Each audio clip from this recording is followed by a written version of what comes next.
Assalamualaikum warahmatullahi wabarakatuh. Perkenalkan, nama saya Anindya Rizka Pangesti, mahasiswa semester 2 dari Universitas Muhammadiyah Profesor Dr. Hamka, program pendidikan guru sekolah dasar. Maksud dan tujuan dibuatnya video ini adalah untuk memenuhi tugas peer teaching dari mata kuliah PPKN. Nah, sebelum masuk ke video pembelajarannya, izinkan saya untuk membacakan tujuan dari pembelajaran pada hari ini dari RPP yang telah saya susun. Nah, tujuan dari pembelajaran hari ini yaitu yang pertama, peserta didik mengetahui jenis dari keberagaman ekonomi yang ada di dalam masyarakat. Yang kedua, peserta didik dapat berpikir kritis mengenai sikap yang harus dikembangkan dalam keberagaman ekonomi yang ada di dalam masyarakat.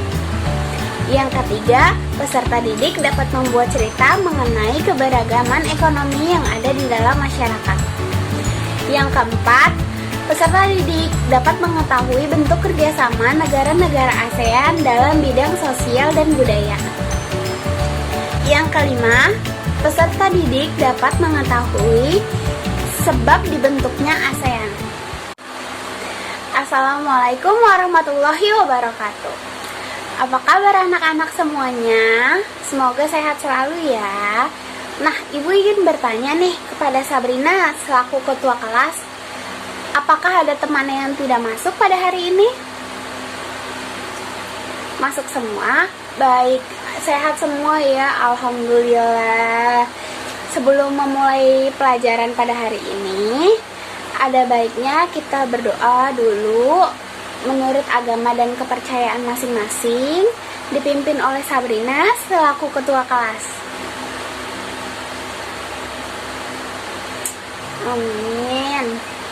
Cek kolong mejanya, apakah ada sampah? Kalau ada sampah dibuang dulu. Nah, gitu. Ayo diambil semua ya sampahnya. Dibuang ke tong sampah. Sampah itu nggak boleh disimpan di kelas. Nanti kalian bisa DBD dan bisa juga diare. Terus banyak penyakit yang disebabkan oleh sampah. Udah semuanya dirapihin lagi, ayo tempat duduknya. Wah, keren deh, semua murid-murid Ibu semuanya keren, rapi, cantik, ganteng, seger semuanya pada pagi ini. Ibu lihat, Ibu ingin bertanya kepada kalian, apa yang kalian tahu tentang globalisasi? Ayo, siapa yang bisa jawab? Nanti yang bisa jawab, Ibu kasih nilai tambahan ya. Ayo jawab cepet-cepetan. Kenapa Baim? Bulat, globalisasi bulat. Oke, ada lagi gaya mau nambahin? So Baim doang nih yang pinter jawabnya. Oke, Rinka, apa Rinka? Globalisasi itu zaman sekarang dan yang akan datang. Bisa. Pinter banget Rinka dan Baim ini ya. Globalisasi itu bulat, kata Baim. Terus juga globalisasi itu zaman sekarang dan zaman yang akan datang nantinya, kata Rinka. Nah, dua jawaban itu sebenarnya betul ya. Jadi, globalisasi itu berasal dari kata global yang artinya mendunia ya. Nah, mungkin yang dimaksud Baim itu bulat karena global ya. Kan seperti yang udah Ibu bahas di yang sebelumnya, juga udah bawain global juga ya, makanya si Baim tadi jawabnya katanya bulat. Itu mungkin karena lihat global, ya bener juga, nggak ada salahnya ya, karena Baim udah pinter jawabnya juga. Terus habis itu benar yang dikatakan oleh Rinka bahwa globalisasi itu zaman sekarang dan zaman yang akan datang. Nah, kenapa sih? Nah, Ibu bakal jelasin ya. Jadi, globalisasi itu proses masuknya ruang lingkup dunia atau mendunia. Nah, penyebabnya itu antara lain yaitu berkembangnya zaman yang semakin maju, baik dalam teknologi, alat komunikasi, terus alat transportasi juga. Terus ya banyak deh yang kalian lihat di sini itu, kayak contohnya apa yo? Ada yang bisa kasih contohnya? Oke, coba Bunga. HP, iya benar tuh, HP dulunya cuma buat SMS sama telepon. Terus sekarang bisa buat internetan, rekam video, foto ya, buka Instagram, Twitter, iya benar. Nah, sekarang Ibu ingin memperlihatkan kepada kalian PowerPoint yang udah Ibu susun. Nah, Ibu mau kalian semua nanti catat poin-poin yang penting, jangan lupa ya. Nah, yuk sambil dilihat PowerPoint-nya yang udah Ibu kasih nih, dilihat ya. Kalian juga boleh buka bukunya. Bawa semua kan buku cetak tematik tema 4 subtema 1. Iya, bagus kalian. Nah, baik, Ibu lanjut ya. Tadi Ibu sudah bahas mengenai apa itu globalisasi. Nah, selanjutnya di sini ada ciri-ciri globalisasi ya, bisa kalian lihat ciri-ciri globalisasi. Yang pertama, adanya keterbukaan dari segala bidang. Yang kedua, meningkatnya perdagangan antar negara. Ketiga, terjalinnya hubungan sosial budaya antar negara. Yang keempat, yaitu terjadinya pola hubungan antar manusia dan antar bangsa. Yang kelima, antar negara saling membantu dalam menyelesaikan masalah. Yuk dicatat, buka halaman pertama nih, halaman 1. Di sini ada keberagaman ekonomi di era globalisasi. Nah, lihat PowerPoint yang ini Ibu share juga. Keberagaman ekonomi itu adalah macam-macam ya, macam-macam ekonomi, dan itu ada juga di sekitar kita. Kayak misalnya ibu adalah seorang guru, terus ayahnya Doni adalah seorang dokter. Itu udah contoh dari keberagaman ekonomi, tapi versi profesi ya. Nah, Ibu ingin menjelaskan terlebih dahulu. Di era globalisasi ini, banyak sekali ya barang-barang dari dalam dan luar negeri yang bisa kita lihat. Nah, masyarakat itu bisa memilih barang-barang dengan keperluannya dan tingkat kemampuannya. Nah, perbedaan pekerjaan atau profesi seseorang itu dengan lainnya mengakibatkan kemampuan ekonomi masyarakat itu juga berbeda. Tingkat kemampuan ekonomi yang berbeda itu bisa disebut dengan keberagaman ekonomi. Ya benar. Nah, kita lihat di sini di PowerPoint-nya penyebab terjadinya keberagaman ekonomi. Nah, penyebab terjadinya keberagaman ekonomi itu yang pertama bisa dari keterampilan, pendidikan, dan sikap ya. Itu akan mempengaruhi kondisi perekonomian seseorang. Nah, Ibu jelaskan lebih lanjut, ada di PowerPoint-nya. Keterampilan itu bisa dikembangkan melalui bakat dan minat. Nah, coba di sini Ibu mau tanya, apa yang kalian sukain? Coba. Salsa, ayo salsa suka apa? Balet, ya bisa nanti salsa jadi balerina ya. Terus siapa lagi tuh? Ayo tunjuk tangan dong. Oke, Jordi itu bakat dan minatnya apa? Bakatnya bela diri, minatnya mau jadi TNI, bisa ya, karena TNI juga memerlukan kekuatan bela diri. Nah, keterampilan tadi udah, itu bisa dikembangkan melalui bakat dan minat. Nah, itu bisa kalian lakuin dari masih kecil. Coba tadi yang suka bela diri siapa? Jordi ya. Oke, Jordi, ibu mau nanya sama Jordi. Jordi ikut bela diri dari kapan? Terus bela dirinya apa? Taekwondo dari kelas 1. Oh, dari kelas 1 berarti ikut ekskul di sekolah ini ya, Jordi.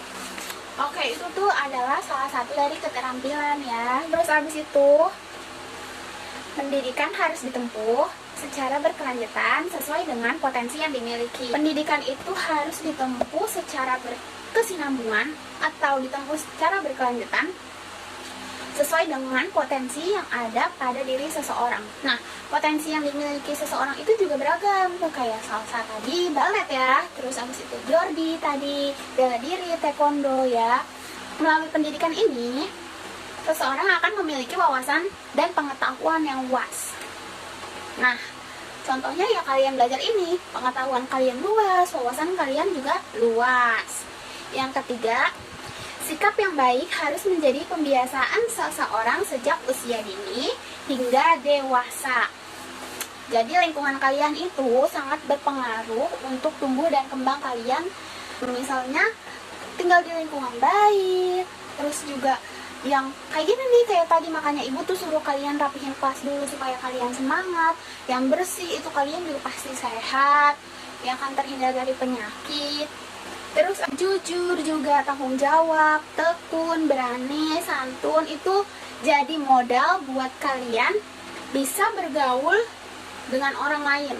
Jadi nggak cuma teman sekelas aja, atau bahkan ada yang buat geng-gengan, itu nggak boleh ya. Ada di sini yang temennya cuma teman sebangkunya dong? Nggak ada, iya nggak ada, bagus, murid ibu pintar semua. Nah, jenis keberagaman ekonomi. Nah, perbedaan ekonomi dalam masyarakat itu dapat kita lihat ya, berdasarkan pekerjaan, juga tingkat kemampuan memenuhi kebutuhan hidupnya. Nih, pekerjaan atau usaha dapat dikelompokkan menjadi, yuk kita lihat gambarnya ada apa aja nih. Ayo, ada yang mau ngomong gak gambarnya apa aja? Iya bener, ada tukang jamu, terus abis itu pemadam ya, terus abis itu arsitek, pekerja bangunan, pilot, guru, terus abis itu ada pasatpam, terus abis itu ada polisi juga ya, ada penjahit, nelayan, terus habis itu ada peternak, montir ya. Itu beda-beda tingkat kemampuan memenuhi kebutuhan. Yang sampingnya kita lihat tingkat kemampuan memenuhi kebutuhan hidup itu harus berdasarkan tingkat kemampuannya. Jadi nih, pokoknya gaya hidup kalian itu harus sesuai dengan ekonomi kalian, nggak boleh melebih-lebihkan ya, karena itu nanti jatuhnya nggak baik kayak gitu ke depannya. Tingkat ukuran kesejahteraan hidup dapat kita kelompokkan kayak gini. Yang pertama ada kaya. Kaya itu artinya sudah lebih dari cukup atau udah sejahtera gitu. Kalian beli apa aja, makan apa aja, beli mobil atau beli pesawat pun karena kalian udah kaya gitu ya. Terus abis itu ada berkecukupan. Nah, berkecukupan itu artinya juga bisa kalian mampulah beli, misalnya beli HP yang mahal.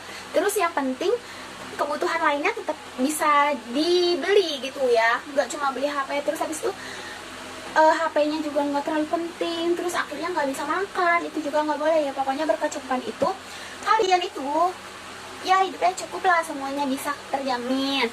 Nah, selanjutnya prasejahtera. Prasejahtera atau belum mencukupi kebutuhan hidup. Nah, terakhir itu ada miskin, yaitu serba kekurangan.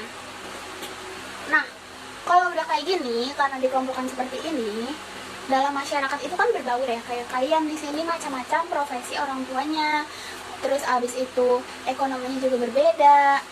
Nah, tapi kalian tidak boleh saling membeda-bedakan satu sama lain. Apa yang harus dilakukan ketika kalian melihat keberagaman ekonomi ini ya? Nah, yang tadi udah Ibu sebutin, kalian harus saling menghargai sesama warga masyarakat, tidak membedakan ekonomi masing-masing. Kayak di sini kalian juga harus berteman semua, nggak boleh bedain ekonomi masing-masing juga ya. Terus, contohnya itu, misalnya orang kaya itu nggak boleh apa? Sombong. Iya bener, orang kaya nggak boleh sombong ya, dan orang miskin nggak boleh iri.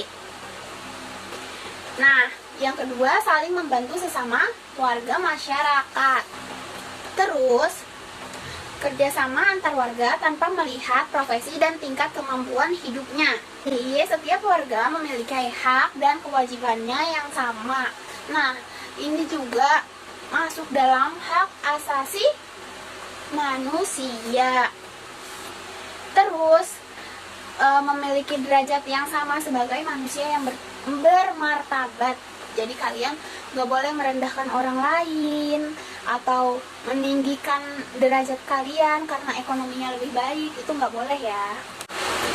Nah, selanjutnya yang D, bersahaja menjalani kehidupan sehari-hari. Arti dari bersahaja itu apa? Ada yang tahu? Ya benar, semangat atau ceria ya kayak kalian tuh. Kalau misalnya pagi udah cantik, udah ganteng, udah rapi, wangi, bersih gitu ya. Terus abis itu bersahaja dalam kehidupan sehari-hari ini, kalian menjalani hidup dengan wajar. Ya benar, kayak tadi Ibu udah bilang, orang kaya nggak boleh pamer kekayaannya, yang miskin nggak boleh iri. Terus atau tidak memaksakan keinginan di luar kemampuannya, kayak yang Ibu jelaskan di awal tadi. Ada yang masih inget gak? Ayo Kiki. Iya benar Kiki itu tadi. Ya dengar semuanya ya. Jadi kalau misalnya kita nggak punya, nggak boleh memaksakan beli gitu ya. Jadi kita harus mengutamakan kebutuhan dibanding apa yang kita inginkan. Nah selanjutnya yang kelima atau E, bangga terhadap barang-barang produk dalam negeri. Nah, kita sebagai bangsa Indonesia, sebagai anak-anak Indonesia itu harus bisa mengembangkan itu supaya nantinya produk-produk dalam negeri ini bisa naik ya. Dan harus bisa dibuktikan dengan kalian membeli produk dalam negeri, memakai produk dalam negeri seperti batik gitu kan. Kalian kalau misalnya hari Kamis selalu pakai batik, ya itu untuk pembuktian bahwa kalian itu adalah anak Indonesia dan cinta produk dalam negeri. Nah selanjutnya dengan memakai atau menggunakan barang-barang produksi dalam negeri, yaitu kayak ya bisa tas rotan sekarang banyak ya. Tas rotan dijual di Jogja, di Malioboro seperti itu ya. Tapi ada juga nih yang masih beli tas rotan di mall, dan itu tuh mereknya kayak merek-merek luar negeri gitu, kayak Hush Puppies dan lainnya. Mengapa sih menghargai keberagaman ekonomi itu penting? Globalisasi itu dibutuhkan keterampilan dan sikap atau bersikap yang baik gitu ya. Terus yang kedua, menghargai sesama warga masyarakat.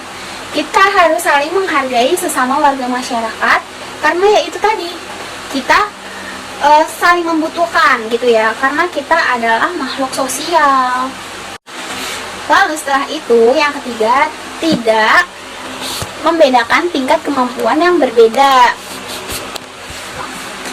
Nah, nggak boleh saling membeda-bedakan tingkat kemampuan ekonomi ya. Terus abis itu yang keempat, tidak boleh sombong terhadap apa yang dimiliki. Ya, Ibu udah bahas tadi. Terus yang kelima, saling membantu sesama warga masyarakat. Nah, yang keenam itu jika kalian kurang atau kekurangan, itu nggak boleh merasa iri atau rendah diri. Terus kalau kalian terpenuh dengan kemampuan atau kayak kaya gitu, kalian dari keluarga yang mampu gitu, kalian tidak boleh merasa tinggi hati. Jadi yang keenam itu tidak merasa tinggi hati maupun rendah diri. Nah kalau misalnya kalian dari keluarga tidak mampu gitu ya, kalian harus berusaha dan tingkatkan kemampuan diri kalian supaya nanti di masa yang akan mendatang kalian tuh bisa maju terus gitu. Jadi semangat terus ya anak-anak. Siapapun anak didik ibu percaya kalian bakalan paham lah dalam keberagaman ekonomi ini ya kan. Juga buat yang tidak punya juga tidak usah merasa iri hati atau rendah diri itu nggak usah merasa kayak gitu ya. Nah, baik, apakah udah ada yang selesai? Kalau ada yang udah selesai, boleh langsung maju. Kita dengerin sama-sama ceritanya. Yuk, siapa dulu yang maju? Angkat tangan. Rebecca. Oke, Rebecca boleh maju. Yuk, kita dengerin ceritanya. Sahabat selamanya, Lucas dan Jackson adalah sahabat yang tidak bisa untuk dipisahkan. Sebelum mereka sama-sama menjadi artis, keluarga Jackson sangat kaya. Ayahnya adalah seorang pengusaha, sedangkan ibunya adalah seorang dokter. Sedangkan ayah Lucas adalah pedagang kopi keliling dan ibunya hanya seorang ibu rumah tangga biasa. Persahabatan mereka terjalin sejak kelas 1 SD hingga sekarang telah berada di kelas 6 SD. Jackson tidak pernah membedakan ekonomi keluarganya dengan Lucas. Begitupun dengan Lucas, dia tidak pernah merasa iri dengan apa yang dimiliki oleh Jackson. Terkadang keluarga Jackson membantu keluarga Lucas baik dengan membantu membelikan barang ataupun hal lainnya. Begitupun keluarga Lucas yang terkadang membantu menggunakan tenaga jika ada kerusakan di rumah Jackson maupun di kantor ayahnya Jackson. Sampai pada saat kelas 3 SD, ibu Jackson menawarkan Lucas untuk mengikuti sebuah casting untuk program TV bersama dengan Jackson. Lucas pun ingin mencobanya dan ibunya mendukungnya. Lalu Lucas dan Jackson menjalani casting pada hari itu. Beberapa minggu kemudian dikabarkan bahwa Lucas dan Jackson telah lulus tahap casting dan akan direkrut ke dalam program TV tersebut. Setelah beberapa hari syuting dan program TV tersebut ditayangkan, Lucas dan Jackson beberapa kali menerima panggilan untuk melakukan banyak acara syuting. Tetapi tidak melupakan tentang pendidikan anak-anaknya, orang tua dari Lucas maupun Jackson tetap mementingkan sekolah dan hanya menerima tawaran syuting ketika anak-anaknya tidak bersekolah atau ketika senggang dan tetap memikirkan kemauan sang anak. Hingga kelas 6 SD mereka masih terus menjalani syuting bersama serta menghabiskan waktu bersama dan keluarga Lucas menjadi lebih baik karena Lucas membantu keluarganya untuk mendapatkan penghasilan lebih dari hasil syutingnya. Kesimpulan dari cerita Rebecca adalah kita tidak boleh membeda-bedakan keadaan ekonomi setiap orang. Kedua, saling membantu satu sama lain. Ketiga, jangan iri dan malu ketika keluarga kita kekurangan, terus berusaha dan tingkatkan kemampuan diri. Nah, baik, tadi Rebecca udah maju, bagus banget. Terus tepuk tangan dulu dong semuanya. Ya, selanjutnya kalau misalnya ada yang mau maju lagi, langsung maju ke depan aja ya. Nah, karena tadi semua udah maju, udah istirahat juga, terus juga kalian tadi udah pada bagus-bagus, ceritanya juga udah oke. Berarti kalian semua udah dapat poin apa yang ibu sampaikan tadi ya. Kita lanjut pelajaran IPS ya anak-anak. Sekarang kalian buka bukunya lagi, IPS halaman 15 ya. Di situ ada peran Indonesia dalam lingkup ASEAN di bidang ekonomi, politik, sosial, budaya, teknologi, dan pendidikan. Nah, kerjasama antara negara ASEAN. Yang pertama, kerjasama antar negara ASEAN disebabkan oleh sumber daya alam. Nah, setiap negara ASEAN ini memiliki sumber daya alam yang berbeda-beda. Terus ada wilayah, jadi ASEAN ini wilayahnya itu menjadi satu ya, atau berdekatan, sehingga memudahkan untuk berkomunikasi. Ya, terus yang ketiga ada ilmu pengetahuan dan teknologi. Nah, penguasaan ilmu pengetahuan dan teknologi itu beda-beda ya tiap negara dalam ASEAN. Selanjutnya, bentuk kerjasama antara negara-negara anggota ASEAN dalam bidang sosial budaya. Yang pertama ada penanggulangan bencana alam. Yang kedua ada perlindungan terhadap hak-hak penduduk negara ASEAN. Nah, yang ketiga ada pengembangan kesejahteraan sosial. Yang keempat ada peningkatan kualitas sarana kesehatan. Jadi kayak alat-alat rumah sakit, kayak gitu juga termasuk ya. Terus yang kelima ada perlindungan terhadap anak cacat atau difabel. Nah, ini dilindungi ya. Jadi kalian kalau misalnya ada anak cacat atau difabel itu nggak boleh diejek. Itu kalian harus bantu justru ya. Karena mereka juga dilindungi dalam ASEAN ini. Nah, Indonesia sendiri menjalin kerjasama dalam lingkup ASEAN yaitu antara lain ada di bidang sosial budaya, politik, iptek, dan ekonomi. Nah, kerjasama ASEAN dalam bidang budaya yaitu antara lain mengadakan pertukaran pelajar, terus menyelenggarakan SEA Games ya yang kemarin itu ada di Jakarta dan Palembang. Terus yang ketiga mengenal budaya khas masing-masing negara ASEAN. Nah, karena negara kita beda-beda, budayanya pun berbeda-beda. Terus abis itu ada meningkatkan usaha kecil menengah atau UMKM. Nah, kita lihat yang kelima itu ada meningkatkan jumlah tenaga ahli. Nah, peningkatan jumlah tenaga ahli ini bertujuan untuk menguasai ilmu pengetahuan dan teknologi ya.